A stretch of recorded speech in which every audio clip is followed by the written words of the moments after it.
గురైన వాడిని అనాలి కానీ సీతని ద్రౌపదిని అంటే ఎలాగా? అసలు వాళ్ళు వదిలేసేసి ద్రౌపది అండి, సీత అండి. అందువల్ల వాళ్ళ వల్ల యుద్ధాలు రాలా. వాళ్ళని చూసి వ్యామోహపడమని వాళ్ళు ఏమైనా మెడలో బొద్దెట్టుకున్నారా? ముచ్చిబెళ్ళలాగా నన్ను ప్రేమించు అని. ఇప్పుడు పెట్టుకుంటున్నారు శుభ్రంగా టీషర్ట్ వేసి, పైన ఉండే నినాదాలు చూడండి ఎంత ఘోరంగా ఉంటున్నాయో. ఇప్పుడు పెట్టుకుంటున్నారు. మీరు వాళ్ళని అనండి, తప్పు లేదు, రెచ్చగొట్టారు. శుభ్రమైన టీషర్ట్ వేసేటువంటి అన్నీ కనపడేలాగా పై దాని మీద నినాదం. ఇంకా అవతల వాడు ఎలా అవుతాడు? 18 ఏళ్ళవాడు, 55 ఏళ్ళవాడు, మేమే ఆగలేము.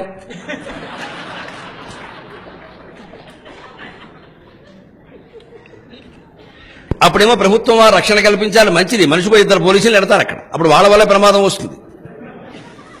ముందు ఇది మారాలండి, ఇది మారాలి. ఇంత బహిరంగమైన వేషధారణ పనికిరాదమ్మా. మొహమాటం వల్ల నా కూతుళ్ళుగా భావించి చెబుతున్నా, చాలా తప్ప వేషం అది. ఖచ్చితంగా బయట కప్పుకోవలసిందే. పంజాబీ డ్రెస్ అయినా కొంత సందర్భంగా ఉండదు. ఇదేమిటంటే విచిత్రంగా జీన్స్ వేసి టీషర్ట్ వేసి సర్వావయవాలు కనపడేలా ఉన్న తర్వాత అవతల 17 ఏళ్ల కుర్రలకు వ్యామోహం కలగకపోతే తప్పు, కలిగితే తప్పు ఏమిటండి? ఆశ్చర్యం ఏమిటండి?